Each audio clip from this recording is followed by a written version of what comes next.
So pag tayo naglilingkod sa mahal na Panginoon, hindi po tayo pwedeng maging duwag. Amen.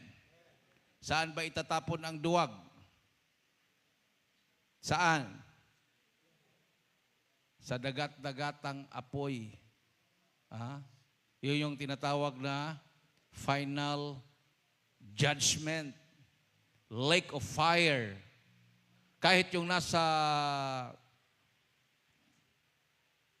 Hades o impyerno, ay itatapon pa rin sila doon sa dagat-dagatang apoy, no? Pagdating ng panahon.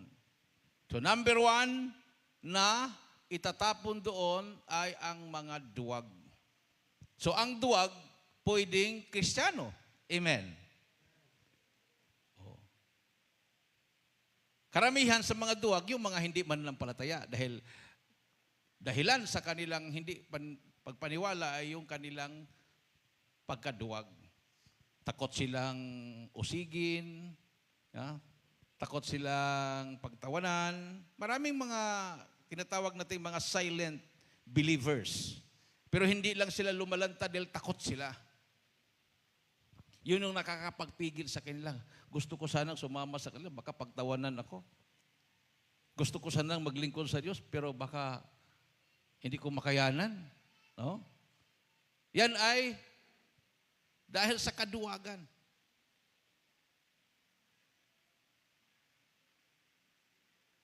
Yun ang dahilan, minamahal na tayo ang kinuha ng mga kasundaluhan at kapulisan dahil nakita nila sa atin ang katapangan nung ang ating mahal na pastor ay pumasok sa kampo ng Abu Sayyaf at nangaral ng ebanghelyo ng ating mahal na Panginoong Hesukristo. Palakpakan natin ng ating Diyos na buhay.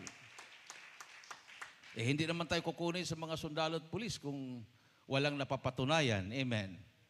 Amen? Oh. Hindi lingid sa kanila yung balita na yon, minamahal. Walang ibang religious leader na gumawa ng ganon. Ang ating mahal na pastor lang. Dahil para sa kanila, hindi na kailangan. Rason nila yung nasa bersikulo sa Biblia na huwag mong ibigay sa baboy yung ginto o perlas. No? So, nasa isip nila kaagad, baboy yung mga Abu Sayyaf. Hindi na kailangan na mag-preach ka doon. Hindi ka na kailangan mag-mission ka doon. Kasi nasa isip nila, hindi sila karapat-dapat na tumanggap ng ebanghelyo dahil mga baboy na sila. Mga aso na sila. Pero hindi ganyan ang thinking ng ating mahal na pastor. Hindi lang pumasok ating mahal na pastor para iligtas ang mga hostages, kahit nakataya ang buhay, nakataya ang makasama, ang buhay, kundi para may parating ang pag-ibig ng Diyos sa mga Abu Sayyaf. At hindi lang Abu Sayyaf, kundi para sa buong mundo, dahil yung 3 months na pananatili ng ating mahal na pastor na hindi kumakain araw at gabi doon sa kampo ng Abu Sayyaf ay napanood ng buong mundo. Palakpakan natin ang ating mahal na Panginoon. Isang malakas at matunog na palakpak sa ating Diyos na buhay. So, example of fearless servants, Acts chapter 4, verse 29 to 31. And now, Lord, behold their threatenings, and grant unto thy servants that with all boldness they may speak thy word. And when they had prayed, they were all filled with the Holy Ghost, and they spake the word of God with boldness. So the early Christians, the early servants of God, did not pray for safety. They prayed for boldness. Sila po ay hindi nanalangin ng sila iingatan, kundi ang panalangin nila, bigyan sila ng katapangan. Amen. Everybody say, praise the Lord. Oh. Mayroon bang nanalangin dito ng katapangan? Baka ang panalangin natin palagi, Lord, ingatan mo kami. Oh. Dahil mayroon kang naramdamang takot, so ang panalangin mo palagi, ingatan mo kami, Lord. Kahit nasa bahay ka lang nakaupo, ingatan mo ako, Lord. Kahit nakahiga ka lang doon sa country, wala kang ginagawa, ingatan mo ako, Panginoon. Pero hindi yan ang prayer ng mga unang Kristiyano. Kahit pinugutan na sila ng ulo, pinako na sa krus ang iba sa kanila, ang iba sa kanila, pinakain sa leon. Ang prayer nila, bigyan mo kami ng katapangan, Panginoon. Hindi po sila nagsabing, ingatan mo kami, Panginoon. Basahin natin sa Tagalog at Ilocano. Hallelujah, praise the Lord. Dito po sa banal na aklat ng mga gawa, Kapitulo 4, versikulo 29 hanggang 31. Ito po ang nasusulat, mga minamahal.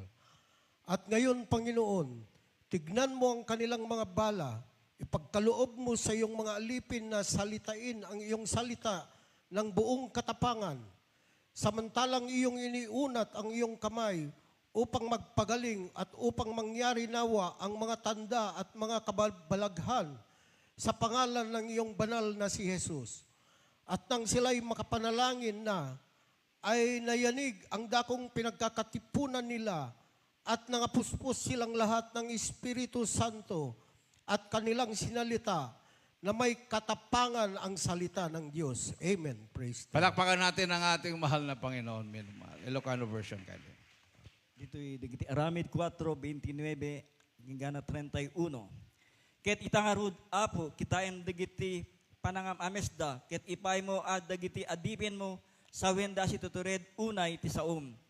Iti yunat da imam dagiti panangagas datatlag kinakaskas daw marami dagabu itinagan tinasantuan nga adipin mo a Jesus.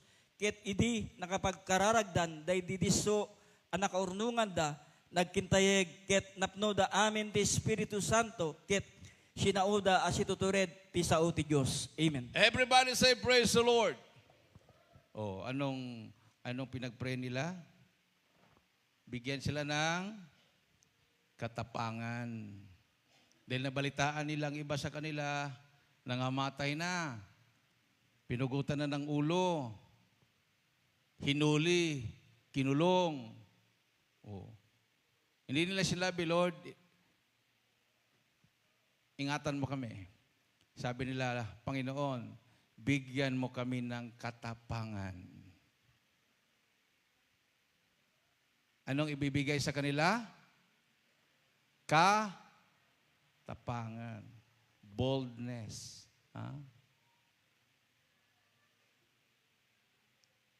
Mag-share ka. Huwag kang matakot. Yung iba kasi, takot eh. Kulang ako ng bersikulo eh. Dapat i-memorize ko muna itong Genesis to Revelation.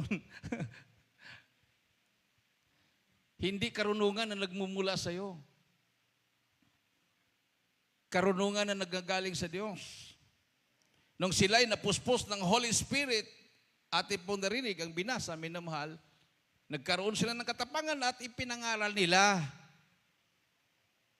ang Ebanghelyo ni Kristo. Nag-share sila.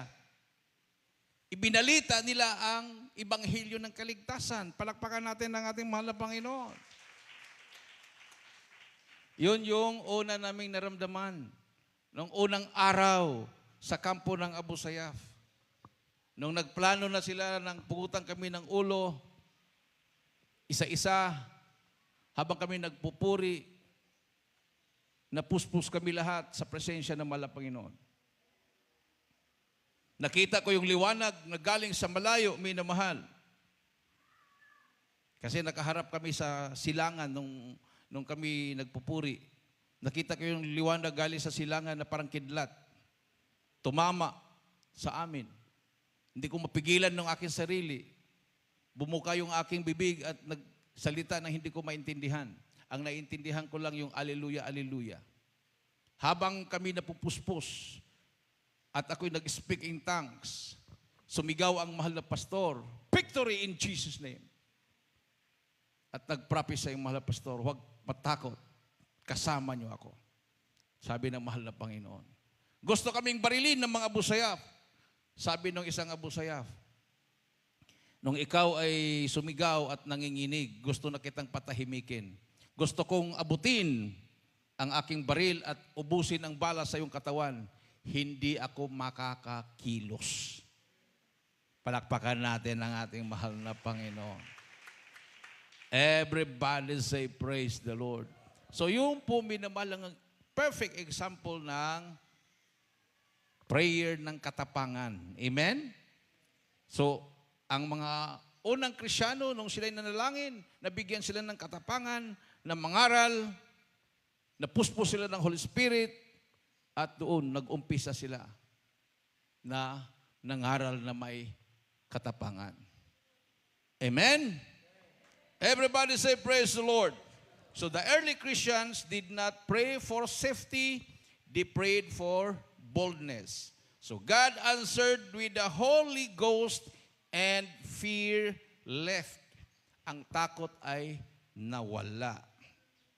Nung naramdaman nila ang presensya ng malapi noon, nawala yung kanilang naramdamang takot. At sila'y nangaral na walang takot. Amen. Oh. So, dapat ganun ang karakteristik ng mga mananampalataya. Dahil ang takot ay hindi po nanggagaling sa Diyos. Amen.